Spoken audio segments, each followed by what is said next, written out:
Good evening. I'm Kelly Wright. Thanks for joining me as we spend this next hour together. And indeed, I sincerely hope that wherever you are, that you're safe and well, taking care of yourself and your family, because you matter. My opening observations, Congressman John Robert Lewis.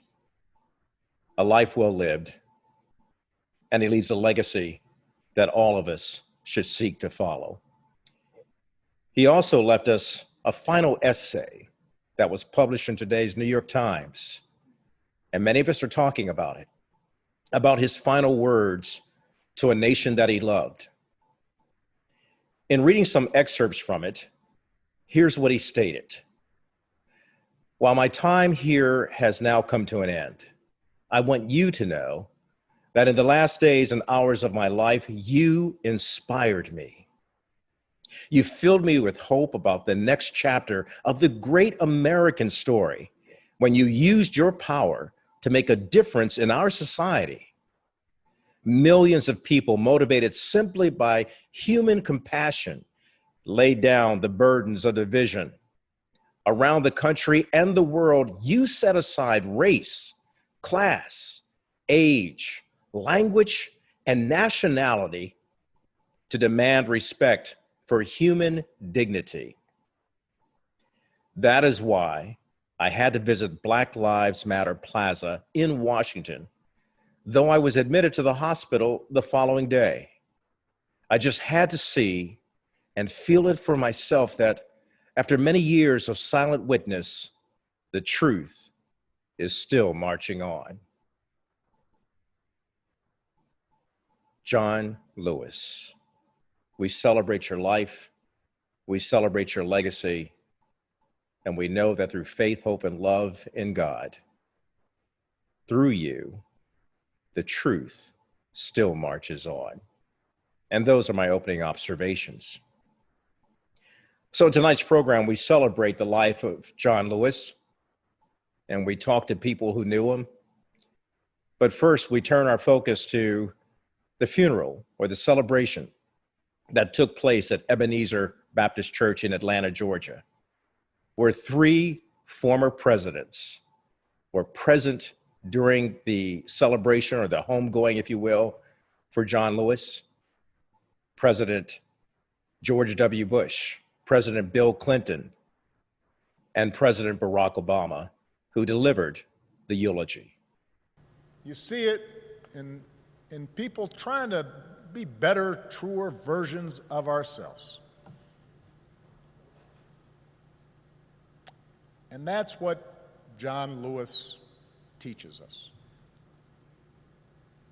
That's where real courage comes from. Not from turning on each other,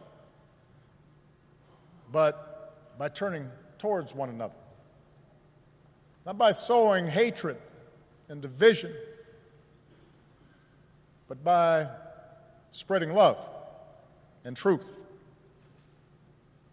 Not by avoiding our responsibilities to create a better America and a better world, but by embracing those responsibilities with joy and perseverance, and discovering that in our beloved community,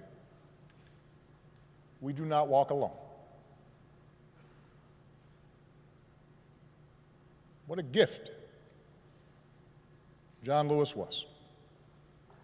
We are all so lucky to have had him walk with us for a while and show us the way.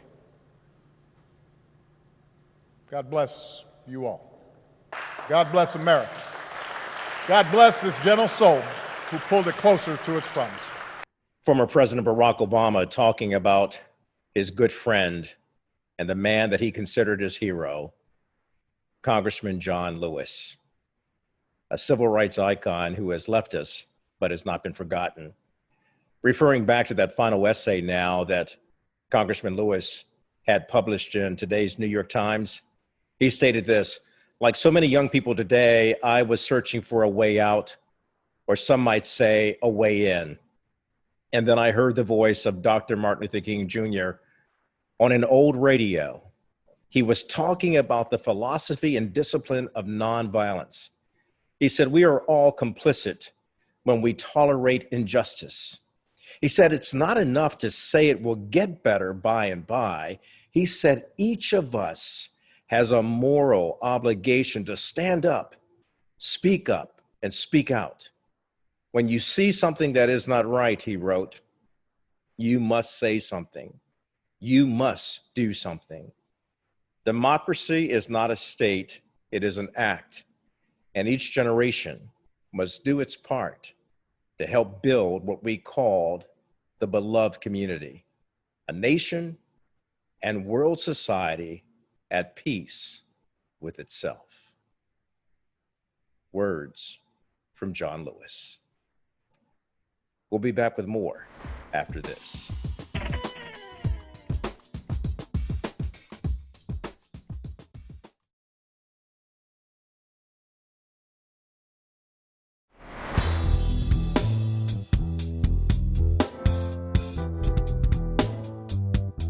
Joining me now to discuss the life and legacy of Congressman John Lewis, the conscience of the Congress, is a good friend of mine, Congressman Bobby Scott from Virginia, the great Commonwealth of Virginia, I should say. And Congressman Scott, what can we say about the work and the legacy of Congressman John Lewis that hasn't been said already? Because it just seems like the more we learn in depth about the accomplishments of his life and the contributions of his life, we should be trying to emulate that, I think.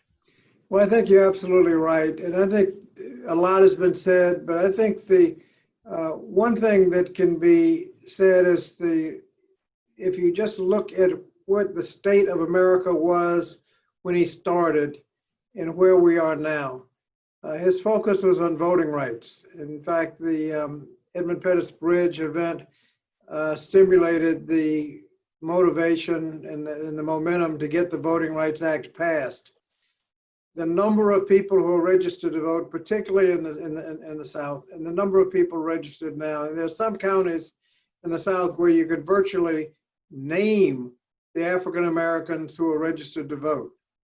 And now the registration in some counties in the South is on par with the portion of the population. That is a remarkable change.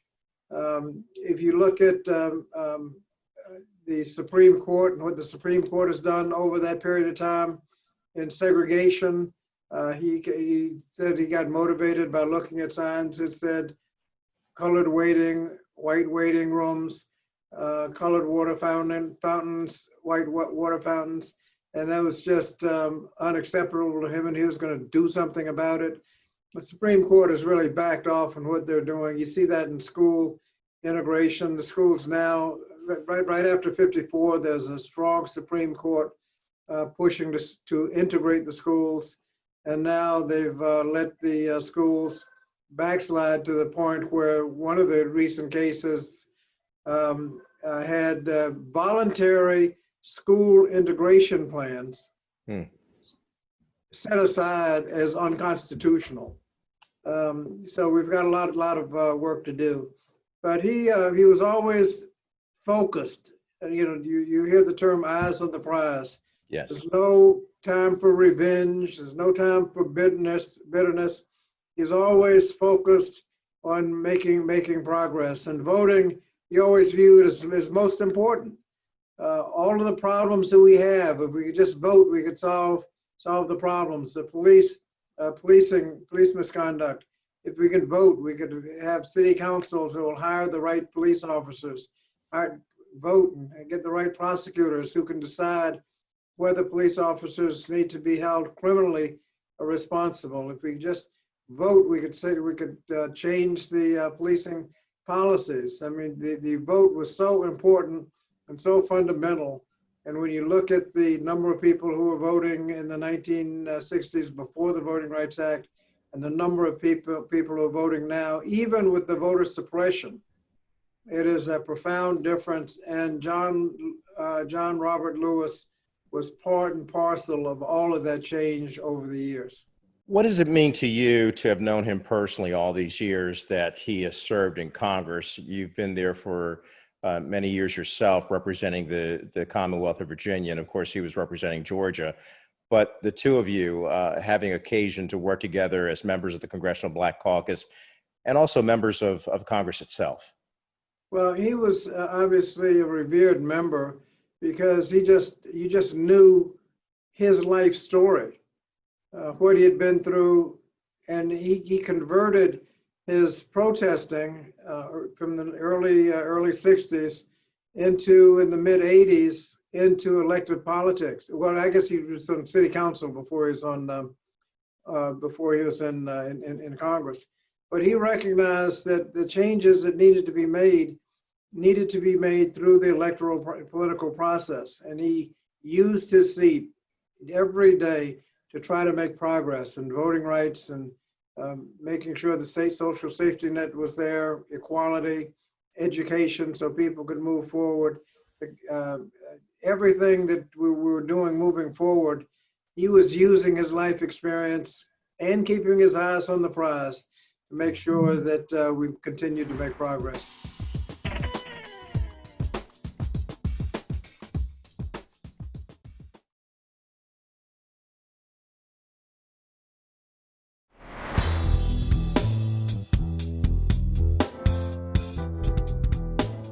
Yeah, you know, Congressman, I know you have a lot of work to do, not just you, but also other members of Congress. And Congressman John Lewis was always concerned about moving everything forward so that all people would be lifted up. One of his last acts was very public as he stood on the Black Lives Matter Plaza in front of the White House to make it very clear that he supported a movement that was trying to help champion the cause of Black Americans, Brown Americans, Native Americans, the forgotten, the marginalized, to receive racial equities in a world of disparity.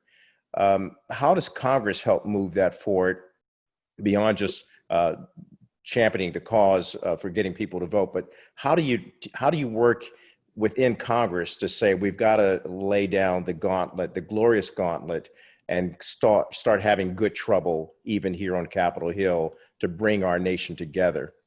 Well, first you want to point out that Black Lives Matter is basically a youth movement, and you have someone who started his protesting through the Student Nonviolent Coordinating Committee, SNCC.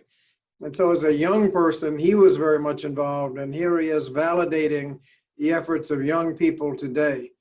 So that was very symbolic, and making that stand was really a profound statement. But he knew we could do things in Congress, and the House already has. Police, there are problems in policing, and we made some very meaningful changes in the George Floyd Justice and Policing Act. Prohibit chokeholds. I mean, they have no place in policing. Prohibiting no-knock warrants. And no-knock warrants necessarily will create more problems than they solve. Eliminating racial profiling, collecting data, having national standards, not every little police department trying to make it of its own. There's some national standards, collecting data, and making it easier to hold police officers accountable. There are little glitches in the law that make it very difficult today to hold police officers accountable when they commit conduct such as the George Floyd case. There's nothing radical in that. It's just a compilation of meaningful things that can make a difference. And obviously, John Lewis was in the middle of putting that together, and that it received overwhelming support, at least on the Democratic side, in the House, and it passed the House with a significant margin. It's now up to the Senate to take action. They proposed a bill that was more rhetorical than substantive, and that didn't go anywhere. And we'll have to see if they're going to take up. Just take it up. If they're against it, take it up and vote it down. Yeah. But they would at least take it up. I want to come back to another situation about moving the ball forward in terms of healing the racial divide that we have in this country. You represent a district in Virginia that looms large in history. 400 years of African American history, to be exact, dating back to 1619, when many blacks were brought here and they were enslaved while they were brought here, and came right through Port Comfort, Virginia. And yet it's remarkable to me that in terms of speaking about racial reconciliation, that a lot of the good dialogue that's going on between blacks and whites and all members of God's good creation, they're convening there quite often in Virginia. They're talking about it in faith-based circles and in circles of going out and saying, we will heal this nation. And I thought it was so appropriate that where this began 400 years ago in 1619 is now addressing it from a different perspective of how we heal this racial divide of bringing all people together. What do you think about that happening in your own native state of Virginia? Well, one of the things we did just before 2019, the 400th anniversary, was to pass legislation led by Senator Tim Kaine and myself to create a commission, the 400 Years of African American History Commission, that's in the process now of gathering information and be able to make a statement later in the year or early next year to put all of that together. The 400 Years of African American History Commission is now taking evidence, looking at what happened, looking at the 400 years. It's quite an undertaking, but hopefully they'll come up with a good work product. But that's one of the things that's happening. Hampton, Virginia, has taken it on itself to make sure that the history is interpreted appropriately, and it's we can have confidence that it's not going to be skewed. Hampton has an African American mayor, and I think a political situation where I think the right thing is going to be done. So the history is being written, and I think it's going to be a profound statement. But I have a lot of confidence in the 400 Years of African American History Commission, that they will come up and answer the question that you posed.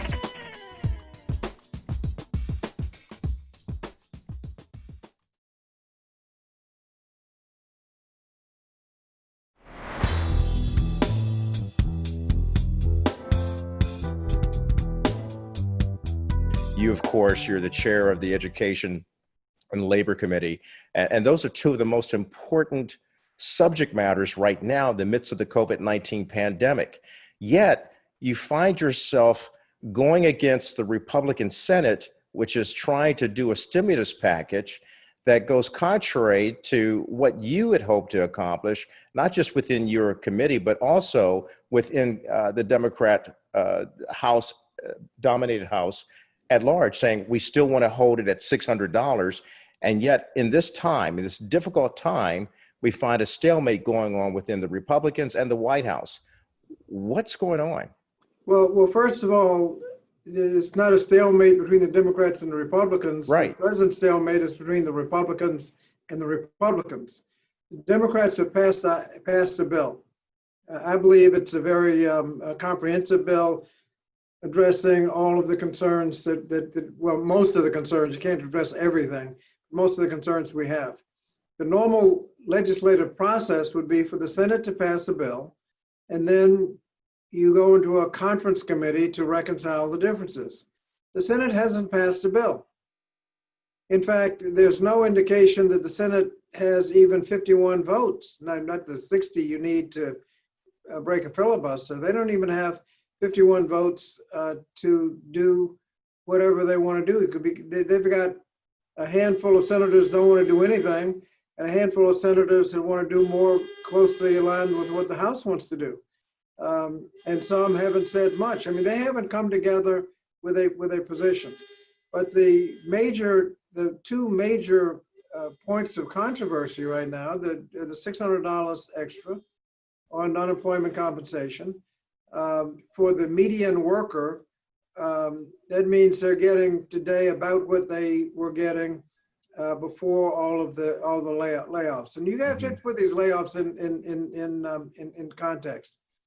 The original claims for unemployment compensation when people lose their jobs, the record before this pandemic, the record for 1 week was 600 and some thousand. We've had 3 months where the number went from 1 million and some to 4 million and 5 million. That's why the unemployment compensation, the employment commissions have had so much trouble keeping up with it.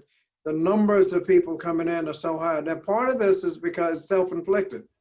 We've told people to stay home. We've told businesses to shut down. And as they have cooperated, it's only appropriate that we try to reduce the damage done to the economy and the damage done to them personally, but doing what is best for the community. And so we wanted to make them whole, and the $600 made the median person whole. Now, some people actually make a little more than they were before, but a lot of people couldn't afford housing before. I mean, you're supposed to pay 25% of your salary for housing. Now, a lot of people are paying 50% and more for housing. And the $600 makes it possible for people to get through the pandemic. And when we get on the other side, then we can deal with the problems we have.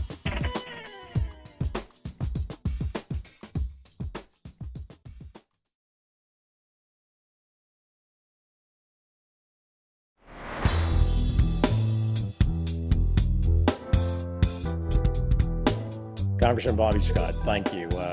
I know I've taken a lot of your time this morning. I thank you for giving it to me so that we can present a program tonight that really reflects on not only Congressman John Lewis, but on the problems that he was dealing with and the problems that you're dealing with, and all of the members of the Congressional Black Caucus continue to deal with. And anytime you need to talk to me, I'm always here. This platform is always part of yours, as well as an extension to the CBC.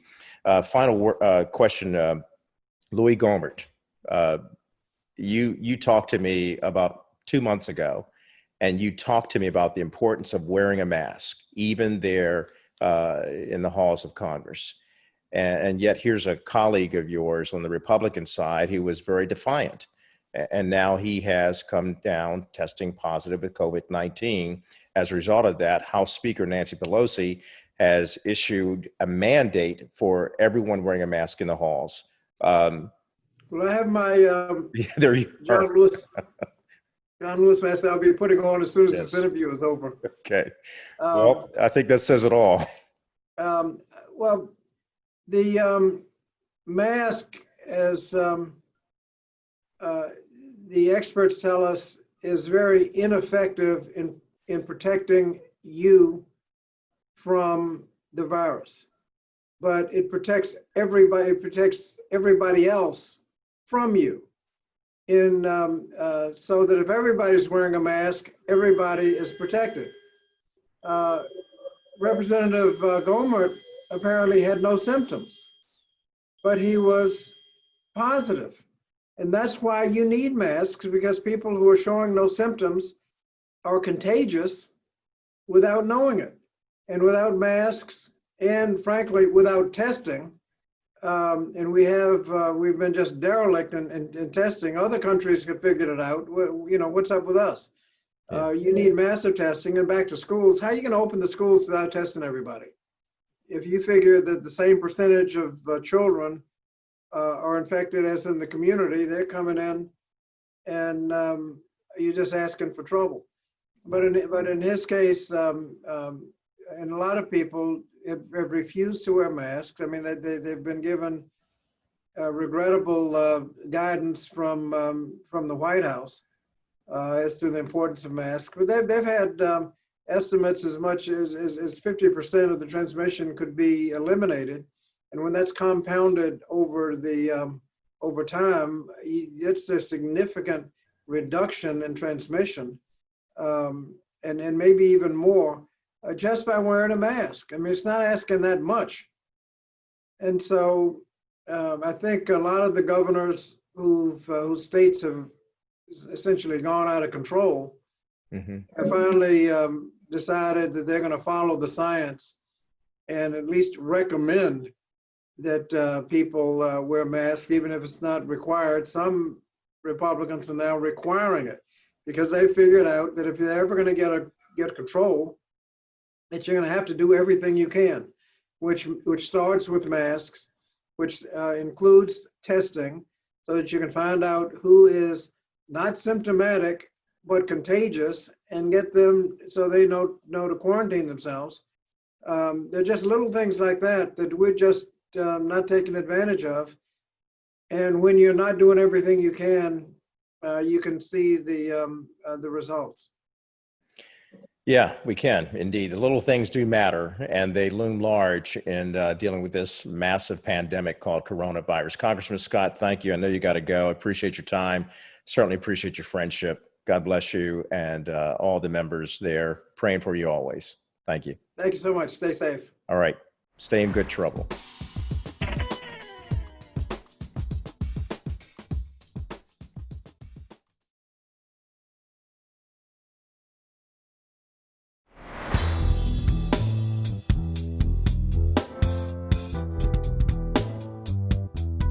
Welcome back to the program. So joining me now is my good friend, Dr. Benjamin Chavis. He is the president of the National Newspapers Publishers Association, the Black Press USA. Always good of you to join us, Doc. And, we are talking about the legacy and life of Congressman John Lewis. And this is a man that you have known for many years, dating all the way back to when you were a teenager, actively involved in the Southern Christian Leadership Conference, working with the youth there in North Carolina, working with Dr. Martin Luther King Jr., as well as then John Lewis, who was actually was the youngest person who spoke during the 1963 March on Washington. Yes. Today's funeral, President Obama, President Clinton, President George W. Bush, all in attendance there. What does it say about the champion of hope and the conscience of the Congress? Well, it's a tremendous tribute, and we're grateful that 3 presidents of the United States, former presidents, are going to be there. President Obama is giving the eulogy, President Clinton and President Bush. I think it's a testimony to not only what John Lewis represented with his whole life, but what his legacy now continues to command us to do in terms of getting involved in good trouble, getting involved in making sure that everyone has voting rights, healthcare rights, economic development rights, reparations. John Lewis epitomized with his whole life standing up for freedom, justice, and equality. So while today is a funeral, some very mournful, sorrowful, but in the African American tradition, this is a homecoming. This is a celebration of the life, the legacy, and the enduring spirit of John Lewis to fight for freedom, justice, and equality.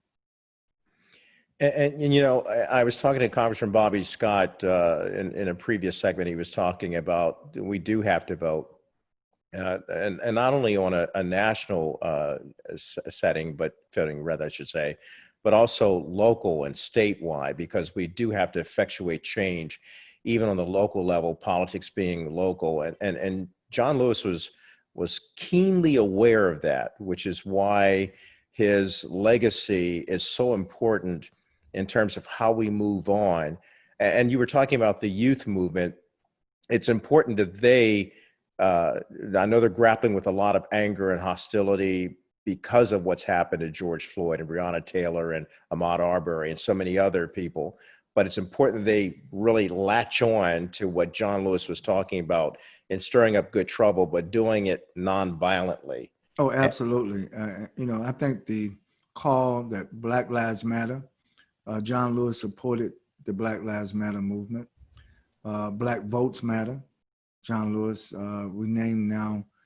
So glad that Congressman Clyburn introduced the legislation to name the new Voting Rights Act, the John Robert Lewis Voting Rights Act. of 2020. And hopefully the Senate will pass it. And of course, this is the Black News Channel and Kelly Wright, Black Press Matters. So all these things converge into what we call the Black Freedom Movement. And when you struggle for Black freedom, you struggle for the freedom of all peoples, Black, white, Latino, Asian, Native American, because we represent what it means to have the beloved community. You know, John Lewis also took up Dr. King's definition of what we call the beloved community. And I know, Kelly, on your show, the Kelly Wright Show, you've mentioned the context and the parameters of the beloved community since you've been on the air. And we just want to encourage everybody. This is a transition moment, but I'm hopeful. I think that these young people will latch on. I think these young people will see the connectivity, the ongoing. You know, a lot of people talk about, well, the 1960s is not the 2020. That's correct. But we can learn from history. We don't have to repeat history. We learn from it. And each generation should strive toward excellence, strive to do better than the previous generation. And so if we're going to do better than the generation that John Lewis represented and that I've represented, I think we have a lot of work to do. But I'm optimistic. I come today on this day more optimistic than ever before, because I believe our young people will, in fact, rise to the occasion. Stay with me, Doc. When we come back after the break, I want to talk to you about something else that NNPA Black Press USA is doing with Magic Johnson, and how that is a continuation, if you will, of Good Trouble. Back with a moment with Dr. Benjamin Chavis.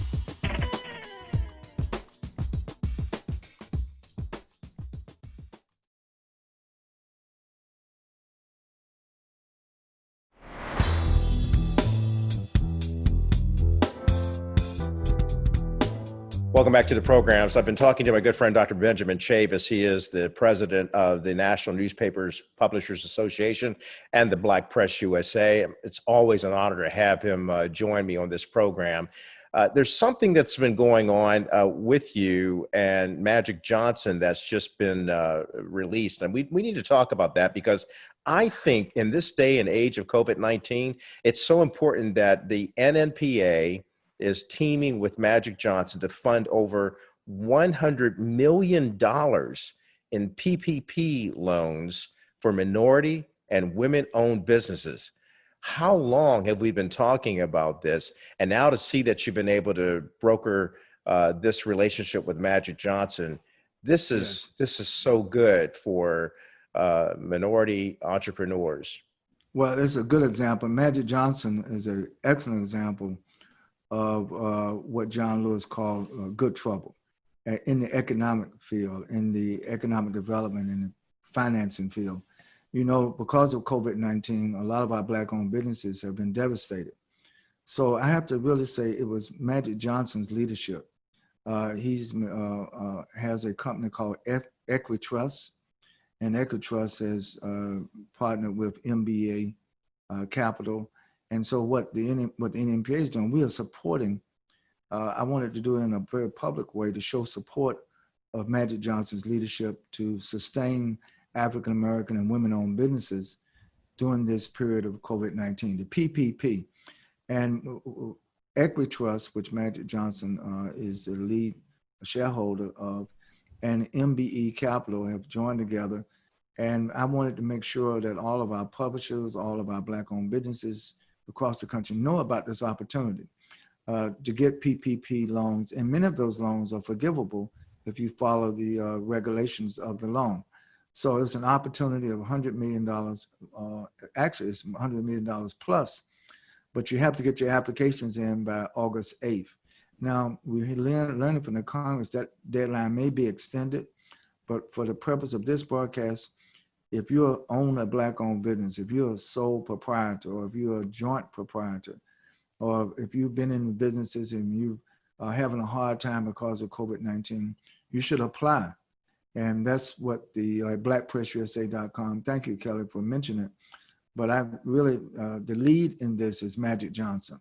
I'm playing a supportive role because I thought it was important for the Black press to support Magic Johnson in this effort, as well as to alert other Black-owned businesses that this opportunity to sustain your businesses, even during COVID-19, is available through the SBA, but particularly now through the Equitrust and MBA Capital. I just think it's a huge step forward, and it shows what I believe are the makings of what would resemble the Black Wall Street in Tulsa, Oklahoma, and Durham, North Carolina, back in the day when those were large meccas, if you will, for Black business owners and entrepreneurs. And to see that we're funneling the dollars back into our community through the likes of Magic Johnson in cooperation with the NNPA, to me, it just speaks volumes of what we are capable of doing by us and for us. Well, thank you. And, one of the things we try to do in the Black press, we pause and to salute those who are taking leadership. And what we're discussing would not be possible if it hadn't been for the leadership of Magic Johnson and Equitrust. So I really want people to Google Magic Johnson Equitrust, look for the PPP program loans that are available, or you can go to blackpressusa.com and find details where you can file your applications. But please file your applications if you're a Black-owned business or women-owned business or other minority-owned business before August 8th, 2020. I've got to go, but I just want to talk about this personal story real quick. I had the pleasure of interviewing Magic Johnson about 5 years ago to do a story for my series Beyond the Dream on another network. And certainly he's a man who epitomizes accomplishing the American dream, but then living beyond that dream. Because on that particular occasion, when he and I met here in Washington and had the interview about his life and about his philanthropy, he was actually helping South Carolina State University with its financial woes. This is an historically Black college and university institution that he was reaching out to help lift up financially. And now here it is again. He does these kinds of operations, including having businesses in Black communities, movie theaters in Black communities. I just like the fact that he is actively engaged in the lives of helping Black Americans and not allowing them to feel that they've been marginalized or forgotten. Absolutely. Magic Johnson is not only a world-class star on the basketball court, he's a world-class entrepreneur in our communities, and we salute him for his leadership. And thank you for your leadership as well, my friend. I'll be reaching out to him and try to get both of you on this program to talk about steps forward and how this magnificent proposal, well, not the proposal, it's actually going on right now, can help the community and really help move us forward in a difficult time like this COVID-19 pandemic. Good to have you, Dr. Ben. Thank you, and God bless. All right, God bless you too. Back with more after this.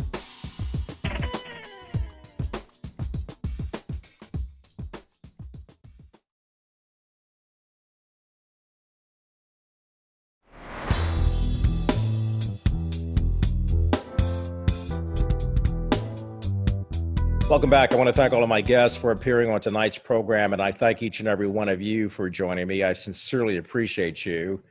Final word, Congressman John Lewis. He stated, when historians pick up their pens to write the story of the 21st century, let them say that it was your generation who laid down the heavy burdens of hate at last, and that peace finally triumphed over violence, aggression, and war. So I say to you, walk with the wind, brothers and sisters, and let the spirit of peace and the power of everlasting love be your guide. Certainly, Congressman Lewis has inspired me to always be righted, ignited, and united to spread love, freedom, and peace. Good night.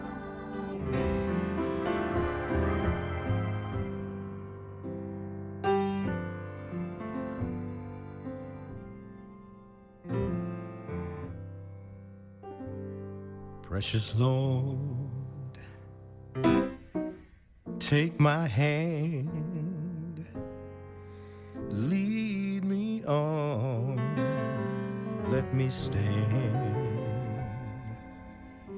I'm tired, I'm weak, and I am worn through the storm, through the night. Lead me on to the light.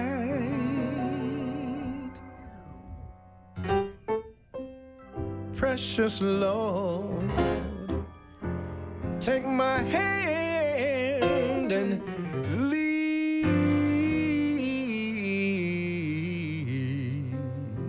lead me home.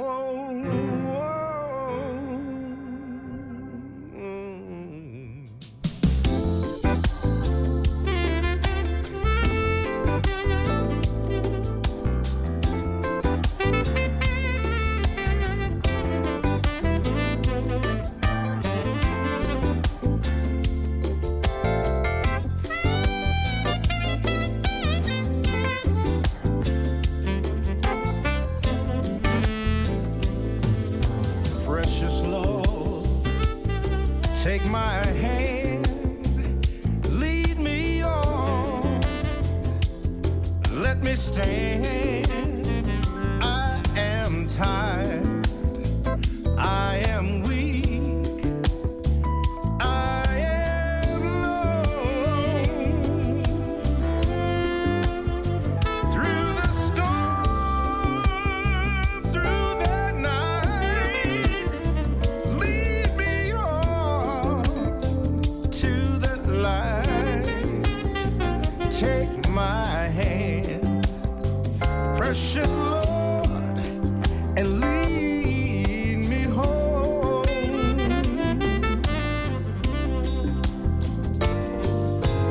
Lead me, Lord, guide me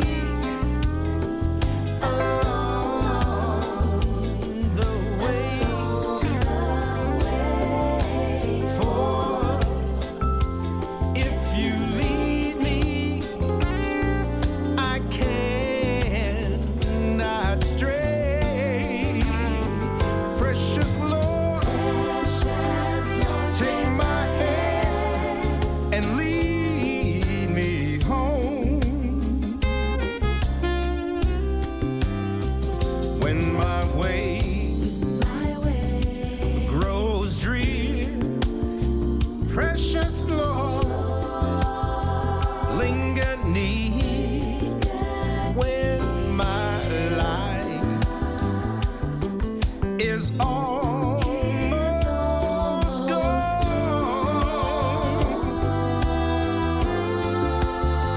hear my cry, hear my call, hold my hand, lest I fall.